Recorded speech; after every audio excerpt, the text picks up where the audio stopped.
ప్రభు స్తోత్రాలు. ఈ సమయములో మరి యొక్క పర్యాయం దేవుని యొక్క అద్భుతమైన కృపను బట్టి మిమ్మల్ని కలుసుకునే దానికి ప్రభువు కృపను చూపించినందుకే ఈ స్తోత్రాలు.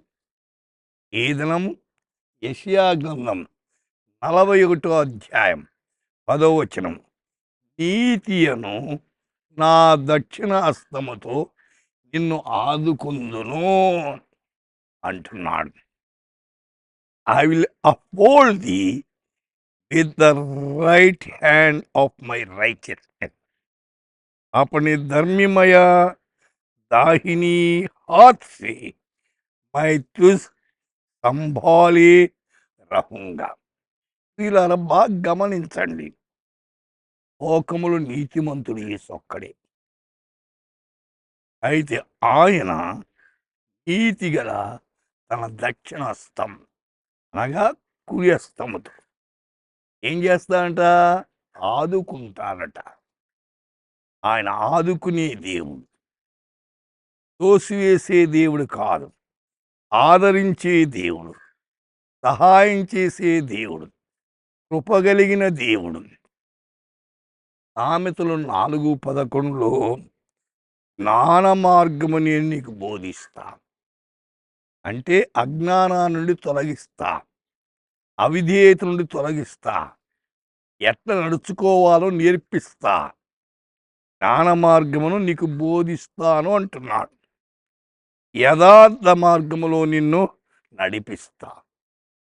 ఈనాడు అనేక మంది ప్రపంచంలో యథార్థంగా లేరు. లోకంలో ఒక సామెత ఉంది. ఏమిటంటే యథార్థవాది లోక విరోధట. లోకానికి విరోధమైన పర్వాలేదు కానీ దేవునికి విరోధం కావద్దండి. దేవునికి విరోధమై ఏం సాధిస్తావు? మనుషులకు విరోధమైన పర్వాలే, దేవునికి దగ్గరగా ఉండాలి. హోషేయ గ్రంథములో 14వ అధ్యాయములో 9వ వచనం, యెహోవా మార్గములు చక్కనివి. దేవుని మార్గాలు ఎలాంటివి? చక్కనివన. నీతిమంతులు దాన్ని అనుసరించి నడుచుకుందు. ఎవరు ఆ మార్గాలు వెళ్తారట? నీతి గలవారు ఆ మార్గాన్ని అనుసరిస్తారు. అయితే ఎప్పుడైతే నీతి మార్గాల్లో మనం ప్రయాణం చేస్తామో దేవుడు మనం ఆదుకుంటాడు. అయితే ఈ దినము ఈ మార్గాల్లో, మీ కష్టాల్లో, మీ బాధల్లో ఏ కార్యము తలపెట్టినా దేవుడు తన దక్షిణ హస్తముతో నిన్ను ఆదరించి బలపరిచి మిమ్మల్ని, మీ పిల్లలను, మీ పని బాటలో కూడా తోడుగా ఉండి నడిపిస్తాడు. ప్రార్థన చేసుకుందామా? ప్రార్థిస్తాం.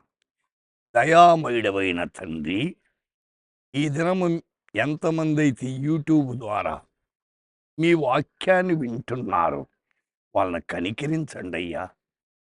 వారు ఏ కష్టాల్లో ఉన్నా, ఏ బాధల్లో ఉన్నా, ఏ సమస్యలో ఉన్నా వారు నీతిగా ఈ దక్షిణ హస్తముతో ఆదుకోనండి. వాళ్ళు నడిపించండి. ప్రతి సమస్య నుండి మీరే పరిష్కారం చేయమని ఈ పరలోకపు దీవెనలో వారికి అనుగ్రహించమని యేసుక్రీస్తు నామమున ప్రార్థిస్తున్నాము తండ్రి. ఆమేన్.